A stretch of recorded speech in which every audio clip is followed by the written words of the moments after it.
That's another trick that brain uses is the voice of one more. One more video game, one more Netflix show, one more drink, one more bite. And when we say one more, we are convinced it'll just be one more. But it's just a trick the brain uses to perpetually keep us stuck in that and eating and the binging cycle. Because once we do the one more, the voice will say, okay, one more. And once we do that, and it'll just keep going. So it's really important to understand these tricks because we think that we're saying them. And because the voices are in our head, we think we're the ones that came up with it. But really, it's a voice of resistance. And so it really helps to understand the difference between the voice of your desire and the voice of your resistance, because they're both your voices. One's just holding you back, even though it seems like it's pushing you forward.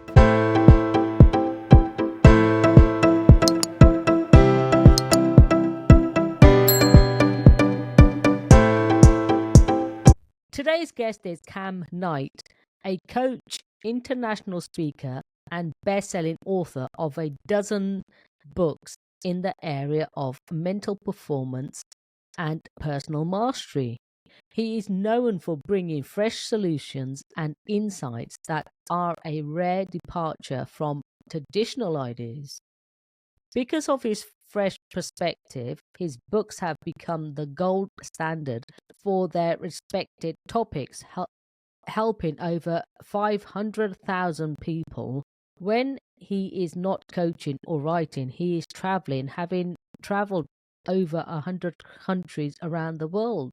Welcome, Kam. Thank you very much, Anita. I'm really happy to be here. Well, I'm excited to learn a few things. And thank you for sending me your speed reading course, because in the pre-chat, we were talking about me being dyslexic, and I've done a speed reading course. And you said, oh, have a look at mine. And so thank you very much for that. I will take a look at that. So if anybody is dyslexic, get that book at least, if not any others, by the end of this conversation. You might want to get them all. Yeah. I guarantee it to triple your reading speed in a matter of minutes with better comprehension and longer memory. So it's a bold claim, but it's a claim that I feel very confident in making. Absolutely wonderful. And thank you, like I said, for gifting me the book. Yeah, no problem. So after reading all of this, what is one of the most courageous things that you have done, Kam? I think one of the most courageous things I have done is going on a journey of 100 countries to understand the mind and how it works and how to behave and operate in the ways that I've wanted. So most of my life, I've always been a fairly driven individual.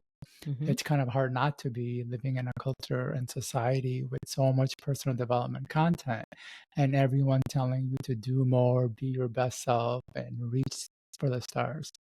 And as a result, I've always wanted to do more and have more and be more in life. And although I've had my fair share of success, I always felt like I missed the mark or that the success was much more difficult and stressful than it needed to be.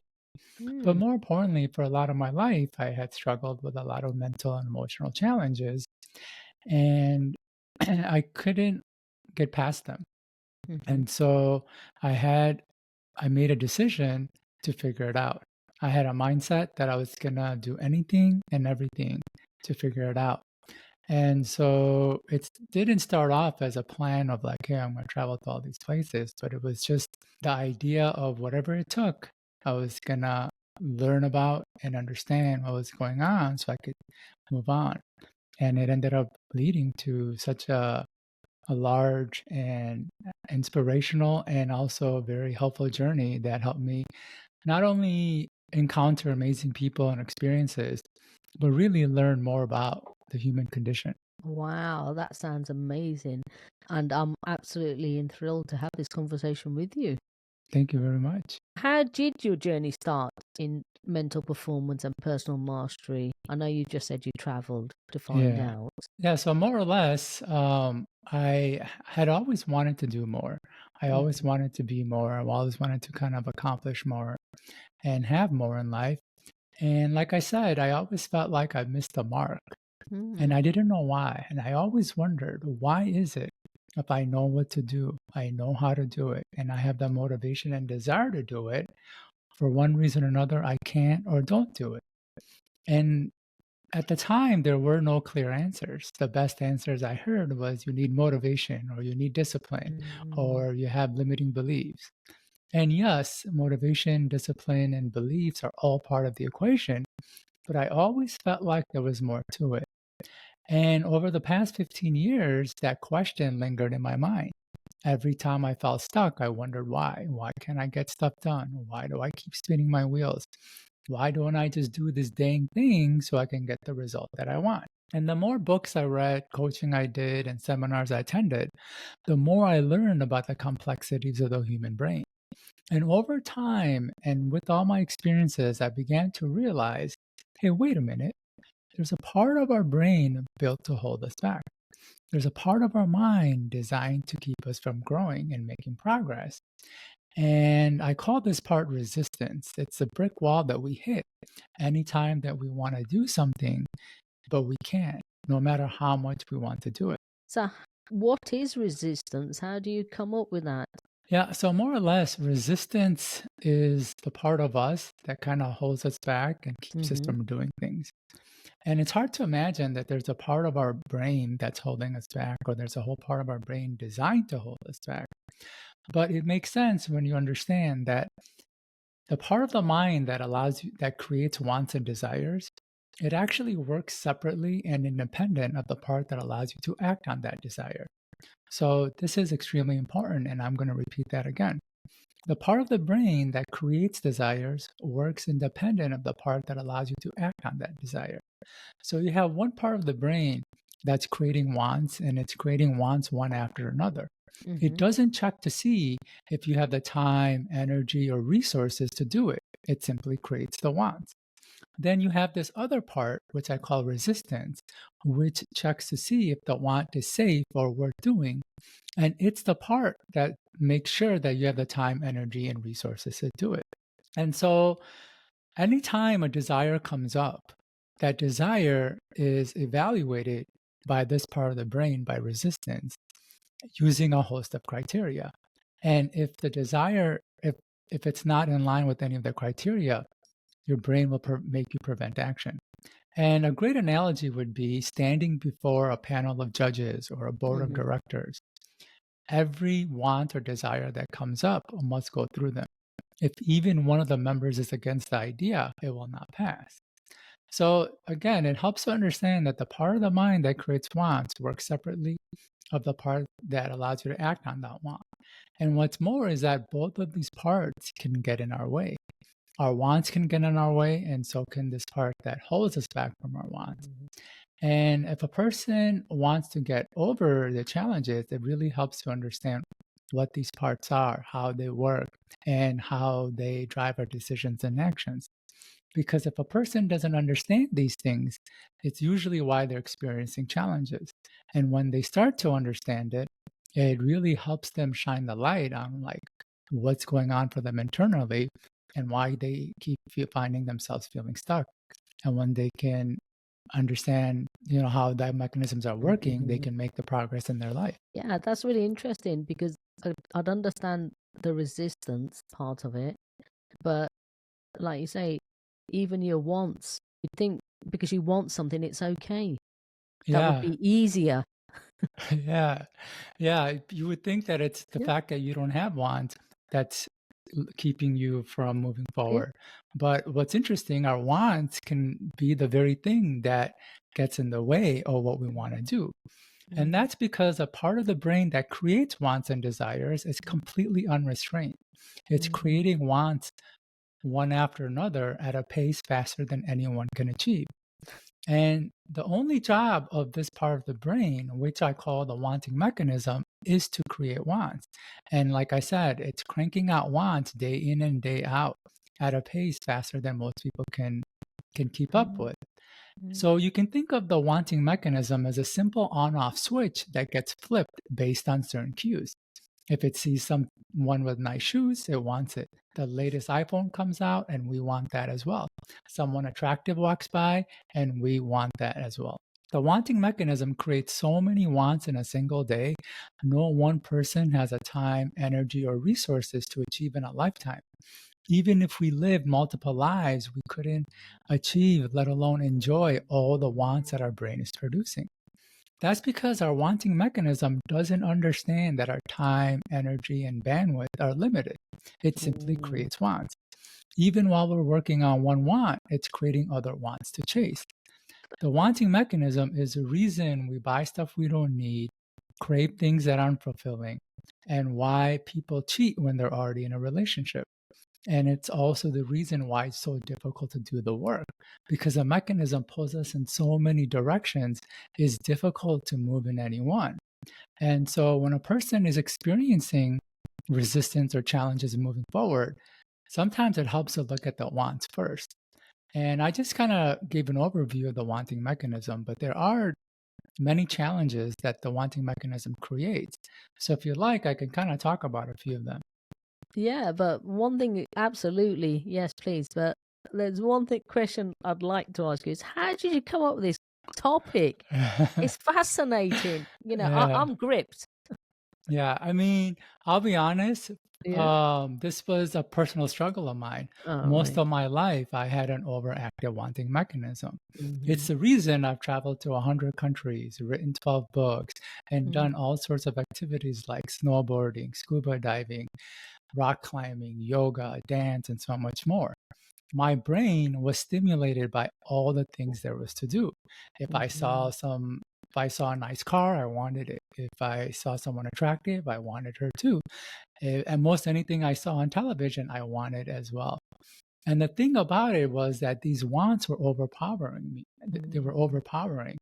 As soon as I had one want triggered, it made me lose interest in the other wants I had, or made me forget about them. Not only that, but these were pretty intense experiences. My muscles would tighten and my head would go in a knot. And just reading something as simple as personal development would have my mind going in all sorts of directions.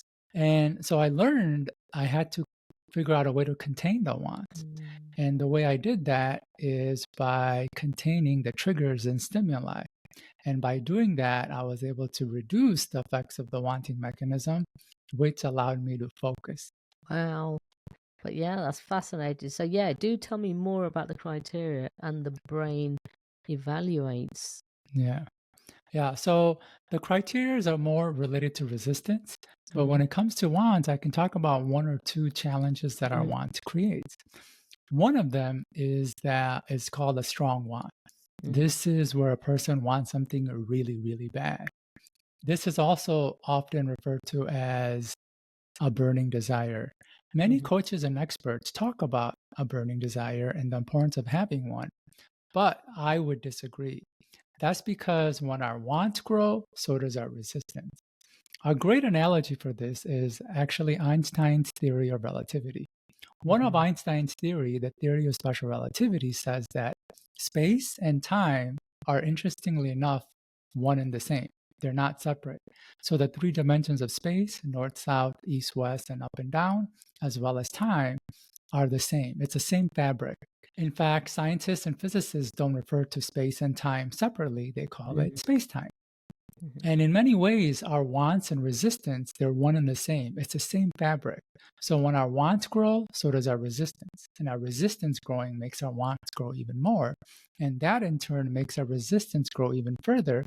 And very quickly, it becomes this feedback loop or runaway process where now we want this thing really bad and we can't have it really bad. And so in these situations, it helps to reduce the want. And when we can reduce the want, we can reduce the resistance, and then it makes it a lot easier to do the thing.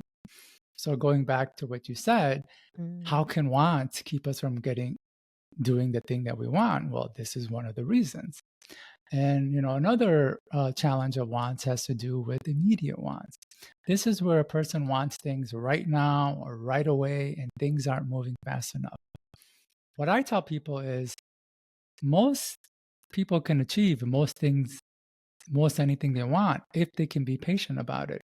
That's Mm-hmm. because the impatience creates a hindrance. Our own impatience become a distraction to getting the want. And that's because impatience is painful. It's extremely painful. It's so painful that we want to do anything to get rid of it.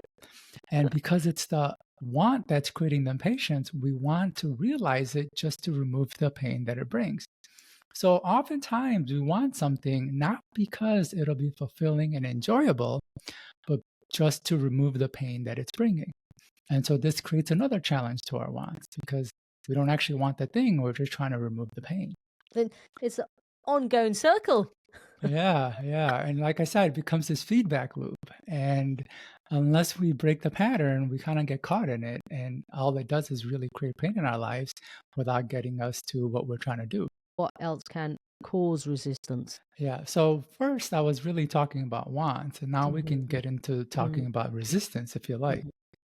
definitely. And yeah. So like I mentioned, our wants can get in our way, but so can resistance. And as I mentioned, anytime a desire stands before you, that desire gets evaluated by the brain using a host of criteria. And there are many criteria the brain will evaluate. Some of the more common ones include beliefs, habits, comfort Mm, zones, things that are kind of traditionally talked about in personal development, or yeah. things that most people have already heard. But for this podcast, I'll talk about some of the deeper stuff. Mhm. One of the biggest causes of resistance actually has to do with self image. That is, a person is too afraid to confront or damage the self image or identity that they've created for themselves. A great example is that some people will create a self image that they're studious, intelligent, or tech savvy, or they're an artist, they're a great artist, musician, storyteller, or they have this great story, Mm. but they'll rarely study, apply their skills, or put themselves out there because if it doesn't go well or they experience difficulty, they have to confront the fact they're not this great self image that they created for themselves. So it's much easier not to do the thing and hold on to that self image than to do it and face the possibility of not being this great self image. And a great example of this is that, us men, we like to think of ourselves as these suave, macho, and great with the ladies. But many men will not approach or ask out a woman because if it doesn't go well, they have to face the fact that they're not as suave and macho as they believe themselves to be. And what's really interesting about the self image is that oftentimes we don't even choose it. The unconscious chooses it for us. So as we're growing up, at a certain point, our unconscious comes to the Mm. conclusion that we're not good enough and we need to uphold the self image to get people to like, love, and respect us. And it's been creating pressure to do that. And one of the ways it does that is by preventing us from doing anything that might challenge or damage the image that we've created. And so if a person is having a difficult time doing something, it could be because their unconscious feels like it might threaten that the self-image that they're upholding, and it's preventing us from doing it just so we don't damage or ruin that self-image that we've created. Wow, how interesting is that? Yeah, it's pretty wild stuff. That's what's going on in Yeah. our unconscious because Yeah. there's a reason why people call it the unconscious. Is because Mm. we're not aware of what's going on underneath that's controlling our behaviors at the conscious level. We think it's all our thinking, but it's actually the unconscious, like a puppet Mm. on a string, orchestrating all these behaviors. Wow. So how does resistance show up? Yeah, so this is actually quite fascinating because there's a lot of reasons for resistance. I talked about a few of them, such as beliefs, habits, and comfort Mhm. zones, and I talked about self image, but there's actually quite more.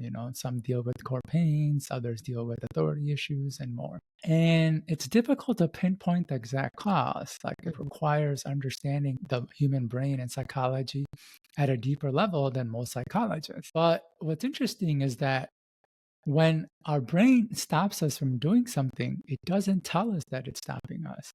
Instead, it uses manipulative tricks. And our brain has all sorts of tricks up its sleeves to keep us from doing things. And to help the readers understand why to what the tricks are and how they work is that we've all heard about the fight or flight response, right? Mhm. It's a response that almost all animals have down to single cell organisms. And the response either prepares us to stay with the task or to run away. Now, as we humans have evolved, so has our flight response, meaning now that we live in towns and cities, there's no place to run away to. We can't run away to someone's house or someone's land. And even if we could, we couldn't live off of their house or property. And so when our brain wants to trigger the flight response, instead of having us run away to another place, it makes us run away other ways and with other activities. And by other activities, it could be something as simple as television, social media, and video games. Those are, in many ways, our brain trying to have us avoid a particular task or goal that we have. And so, at the most basic and fundamental level, procrastination and sabotage is our brain trying to make us run away from the goal or the activity that we want to do. And like I said, it has many ways and many tricks that it uses to do that. And one of the simplest ones is that it'll make us put things off to later. And to really understand what this means or how it works, I'll share a really powerful story. Several years ago, I was in South Africa and I heard a woman speak about her journey of addiction. She described a pattern that addicts fall into that she herself fell into. She said that many addicts know what they're doing is wrong. When they're searching for the next hit, a part of their brain knows that they should stop.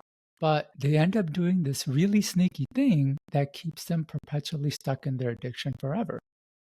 They tell themselves, after the next hit, I'll stop. After the next one, I'll stop. I just need to do it one more time, but after, I'll stop. And here's the thing, they keep saying it. After the next hit, I'll stop. I just need to do it once more, I'll stop. And when they say it, they truly believe that they'll stop. Like, absolutely, in their mind, they're convinced that they'll stop.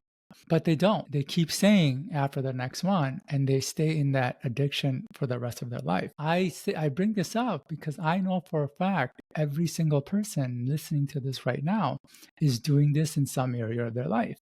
A desire comes up, and in that moment, a thought surfaces that says, I'll do it later. I'll do it tomorrow. I'll do it this weekend. I'll do it next week. I'll do it next month. I'll do it next time. And when they say it, they're absolutely convinced that they'll do it later or next time. In their mind, they truly believe they will do it later. But when the later arrives, they push it off to the next and next and next until one of two things happens. One, years go by, they're married, have 2 kids, and a stressful job, so no more time. And two, they completely forget the goal. Either way, that trick of pushing it off to the later kept them from doing the thing that their brain was trying to have them avoid. So it's really important for people to understand anytime they hear the voice of later or next, know that it's likely a trick their brain or resistance is using to keep them from doing what it is that they want to do. And more than likely, there won't be a later or next time, and they'll just keep saying it for essentially the rest of their life. Wow. Absolutely fascinating. And yeah, even that's like you're talking about addictions. It could be anything. Food. How many times do people say, oh, yeah, I'll just have that piece of cake and then I'll give it up next time, or alcohol, or, whatever your poison is. Exactly. Yeah. Yeah. And you brought up something really interesting with food. With food and alcohol, it's not I'll stop later, it's one more time. And so that's another trick that brain uses. It's the voice of one more. One more video game, one more Netflix show, one more drink, one more bite. And when we say one more, we are convinced it'll just be one more. But it's just a trick the brain uses to perpetually keep us stuck in that and eating and the binging cycle, because once we do the one more, the voice will say, okay, one more. And once we do that, and it'll just keep going. So it's really important to understand these tricks because we think that we're saying them. And because the voices are in our head, we think we're the ones that came up with it. But really, it's a voice of resistance. And so it really helps to understand the difference between the voice of your desire and the voice of your resistance, because they're both your voices. One's just holding you back, even though it seems like it's pushing you forward. Wow. So, are there easy ways to overcome resistance? This is a very fascinating question, Mm, because every time I tell people I talk about resistance and mm, helping people go overcome, they want that easy, quick solution. And I'm going to say yes or no, and I'm going to mm, start with the no first. When we're dealing with resistance, we want to deal with the issues that are causing the resistance. There mm, isn't one cookie cutter blanketed mm, technique that someone can use, because if it existed, everybody would know about it and we wouldn't be having this podcast, or any podcast really, for that matter. So it really helps to look at what's causing a resistance. Like, look at the mm, different wants that are holding you back. Do you have a strong want? Do you have an impatient want? Do you have an overactive want? And then use tools and tips to address those issues. The same with resistance. Look at what's actually holding you back. Is it habits? The technique that you mm. use to overcome habits is very different than the technique you'll use to overcome self-image. And the same thing with authority issues. And so a lot of times people are given these tips and solutions, and yes, they work if it because it's addressing a particular issue. Mhm, And if it's not working for them, it's because their issue is something different. So, long story short, resistance isn't necessarily easy. It really requires looking at the wants that are affecting you, the exact cause of the resistance that's holding you back, as well as the tricks that are coming up. For example, I talked about 2 tricks, right? There's a mhm, lot more tricks. So if one of the tricks that you fall for is saying things like, "I'll do it later," then you gotta be careful of the voice of "later" next time. If yes. another trick that comes up for you is, you say one more time, then you gotta be careful of that. But if there was one simple way to overcome resistance, it would be self-talk. Mm, And for those who don't know, self talk are simply statements that you say or repeat to yourself of the changes that you want to have or have happen in your life. For example, if a person wants to become more confident, they might repeat a statement like, "I'm strong and confident. I easily communicate my wants and needs." And if they repeat that statement over and over time, they'll find themselves exhibiting more confident behaviors. And so when it comes to resistance, what most people are trying to do is take more action. They're trying to do more things and be more productive. And so this took me 15 years, writing 12 books and traveling to 100 countries to come up with. But if people can repeat this one statement and they do it regularly, they will do and accomplish a lot more life. So are you guys ready for it? yeah, definitely. Yeah. I'm a do it now person. I do things now. I finish things right away. One simple sentence where if a person just repeats it all the time, they'll just naturally find themselves being more in motion and more doing things. And a lot of times they'll just be surprised at how much they're getting done. But the caveat is you have to repeat the statements and you have to do it all the time. Like, do it while you're driving, in the shower, while cooking, cleaning. Things when you're just lost in your head, Mm, mindlessly thinking about random stuff, you can use that time to just repeat that statement. And it's such a mm, simple statement that you mm, can just do it all the time. And mm, believe me, I repeat the statement all the time. Like, if I'm just walking down the street by myself, I'm in the grocery store, I'm in the checkout line, I'm a do it now person. I do things now. I finish things right away. And lo and behold, I've traveled to 100 countries, written 12 books, and done all these, pretty wild stuff, like swimming with hammerhead sharks, hiking the tallest mountain range in Africa, hiking the second largest ice sheet in Greenland, and just doing all sorts of amazing mm. stuff, because I worked on programming the internal stuff and worked on getting over the internal stuff, and then the external just became a lot easier.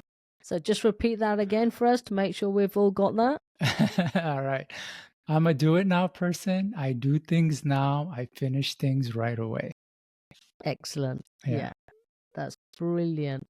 Wow, there's like, it sounds easy, but it clearly isn't. Yeah. Yeah. So it's in many ways it's Yeah. both. Like there are some Yeah. easy things a person can do if they're willing to do it, but it doesn't mean that they don't look at the other stuff, the deeper stuff, because those things really matter as well. So that's really interesting, though. I mean, absolutely. Yeah. Yeah. So that's an easy way to overcome resistance. How Yeah. do our wants play into the resistance equation then?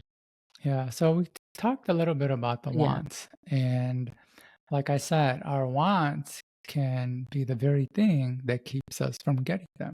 Mm, And, we talked about the overactive wants, we talked about the impatient wants, we talked about the strong wants.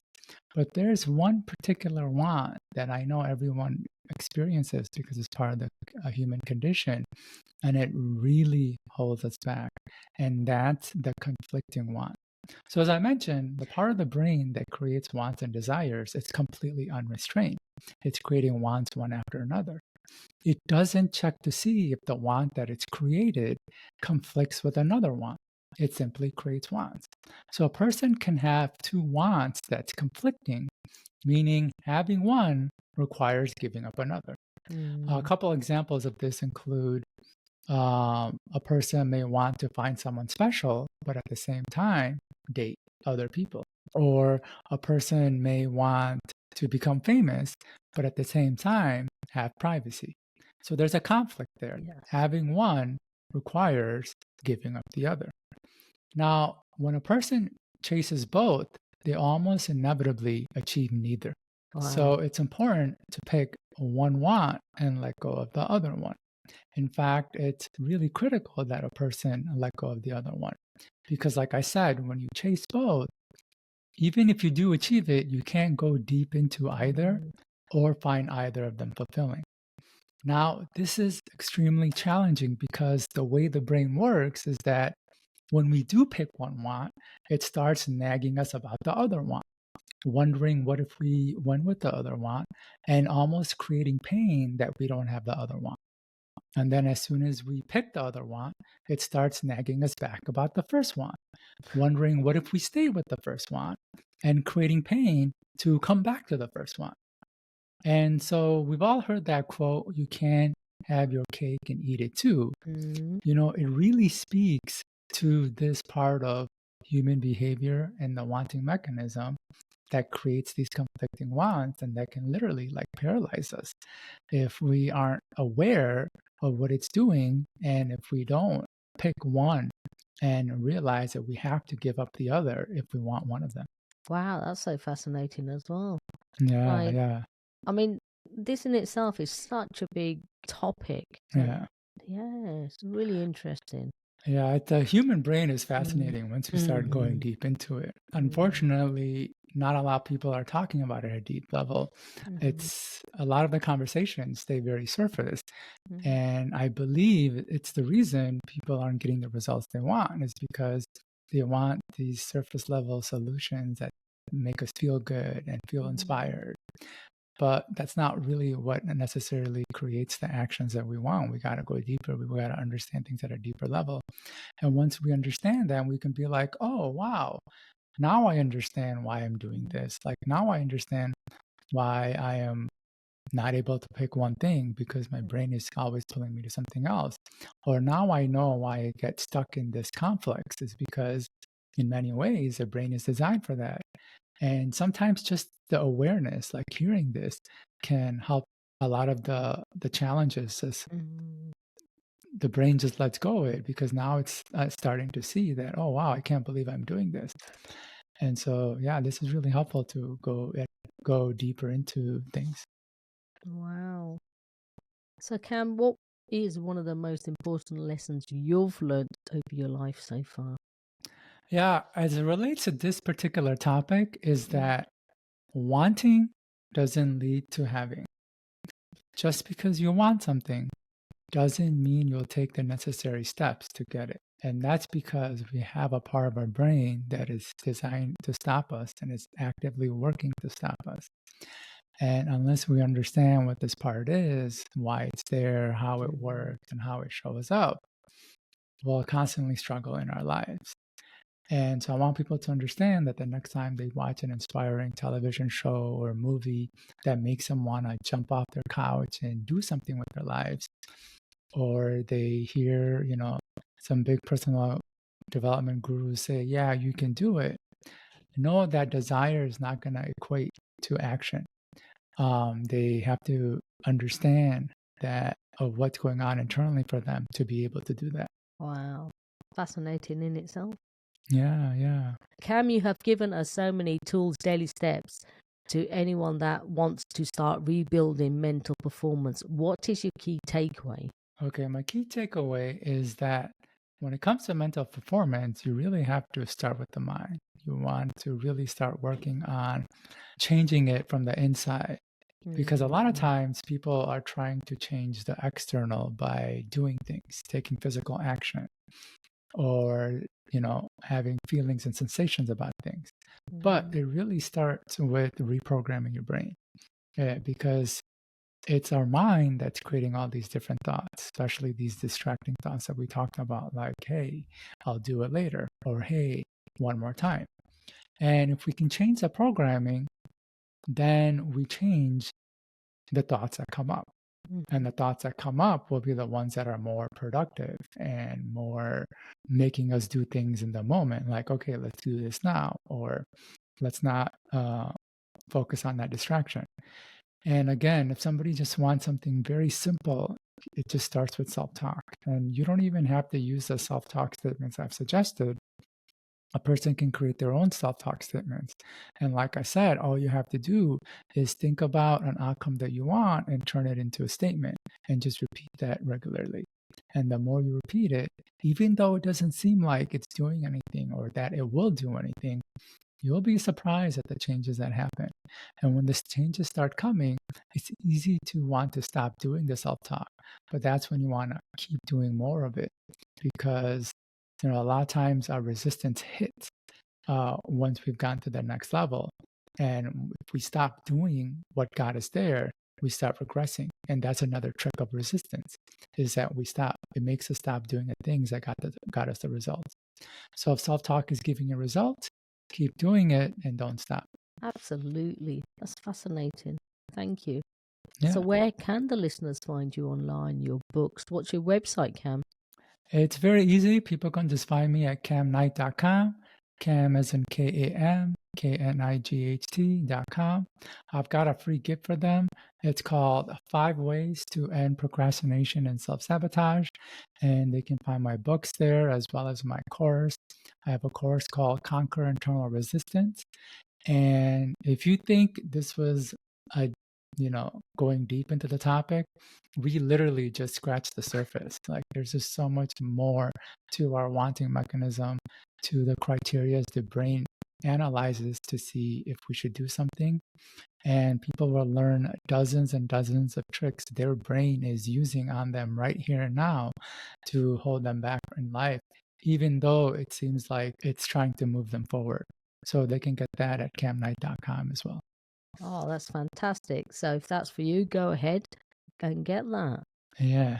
So, thank you for sharing your insightful wisdom and knowledge with us today. And by doing so, I know you have helped so many others make a difference.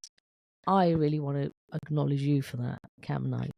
Thank you very much. And you're very welcome. I really enjoyed this. And I really hope people got some value and it was different from what they've heard. And hopefully it can be the key things that can help them take the next step. Absolutely. Thank you. Yeah. So, we are all about Create the Courage to Be Fearless podcast here. What is your definition of courage? I think the definition of courage really comes down to doing what your brain is preventing you from doing. So, like I said, anytime we have a desire, a part of our brain will hold us back.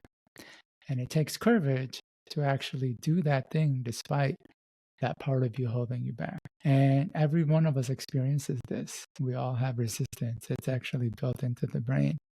And the people who I think are the most courageous, they aren't the ones who are doing the big and crazy or extravagant thing. It's the ones who are doing what their mind is holding them back from doing, but they still find a way, resources, or that courage to go out and do it.